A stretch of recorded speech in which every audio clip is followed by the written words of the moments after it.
A mí yo me siento tuyo, yo sé que tú te sientes mía. Y la novia siento tuyo, que con él te sientes fría. La palabra herencia normalmente se relaciona con el pasado, con lo que recibimos de nuestros progenitores. Todos los seres vivos somos herederos de un bien fundamental, el material genético, que se transmite de generación en generación por el proceso de división o reproducción celular. En el video de hoy vamos a ver una introducción a la reproducción celular.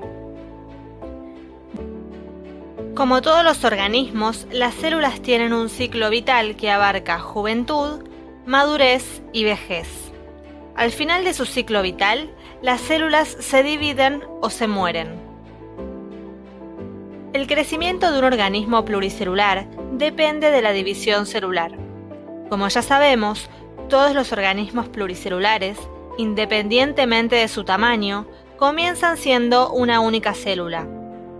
Un número relativamente pequeño de divisiones celulares consecutivas pueden transformar una única célula en un organismo con varios miles de millones de células.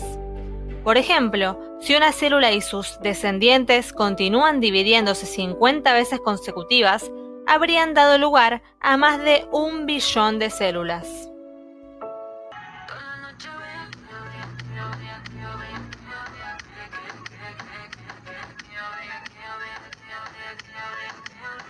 La mitosis es una forma de reproducción celular en donde una célula madre da origen a dos células hijas, y estas células hijas son iguales a la célula madre, teniendo el mismo número de cromosomas y la misma información genética. Por lo tanto, no hay variabilidad genética. Antes de que ocurra la mitosis, la célula pasa por una etapa llamada interfase. La mitosis se divide en distintas fases: profase, metafase, anafase y telofase. En la profase, el ADN se organiza dando lugar a los cromosomas. Los centriolos se van a los extremos de la célula y empiezan a sacar unas fibras llamadas microtúbulos. Al finalizar la profase, la membrana nuclear se desintegra, dejando los cromosomas libres en el citoplasma. En la metafase, los cromosomas se pegan a los microtúbulos y quedan posicionados en la mitad de la célula. El centro de los cromosomas se llaman centrómero, y en el centrómero hay unos pequeños hoyos que se llaman cinetocoro, y es aquí precisamente en donde los cromosomas se pegan a los microtúbulos. En la anafase, cada cromosoma se divide en dos cromátidas y empiezan a acercarse poco a poco a los centriolos. En la telofase, las cromátidas alcanzan a los centriolos y aparece en la membrana nuclear, formándose dos núcleos. Después el citoplasma se estira y se parte para formar dos células. A esto se le llama citocinesis. Interesante.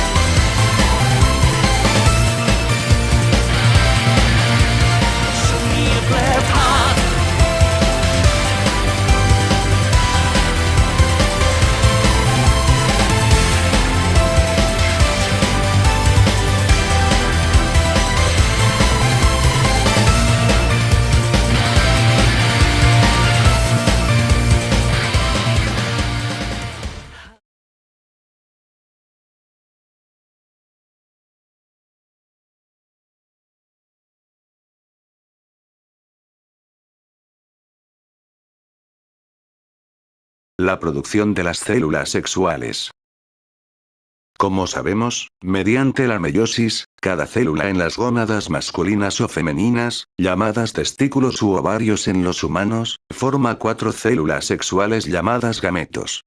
En el hombre, diariamente se producen espermatozoides a partir de los espermatocitos primarios, comenzando en la pubertad y a lo largo de toda la vida del hombre. La producción de óvulos en la mujer difiere, como muestra la siguiente figura. Cuando una mujer nace, todos sus óvulos ya han iniciado su desarrollo. El material genético ya se ha replicado en los ovocitos primarios antes del nacimiento, pero el proceso de meiosis se detiene antes de que se haya completado la primera división meiótica. Luego, una vez en cada ciclo menstrual durante los años reproductores, la meiosis continúa en un solo ovocito que reanuda su desarrollo. Las estructuras resultantes al final de la primera división meiótica de un ovocito son de distintos tamaños. La menor de las dos estructuras se llama cuerpo polar. Los cromosomas se han segregado, pero hay una división desigual del citoplasma. La mayoría del citoplasma de la célula original queda en la célula que posteriormente se transformará en un óvulo y el cuerpo polar se desintegra. En la segunda división meiótica sucede un proceso semejante. Durante la metafase de la segunda división meiótica, un óvulo se desprende a través de la pared del ovario en el proceso denominado ovulación. La segunda división meiótica se completa solo si ocurre la fecundación.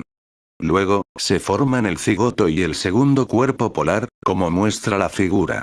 El segundo cuerpo polar también se desintegra. De esta manera, las dos divisiones meióticas producen un solo óvulo en lugar de 4.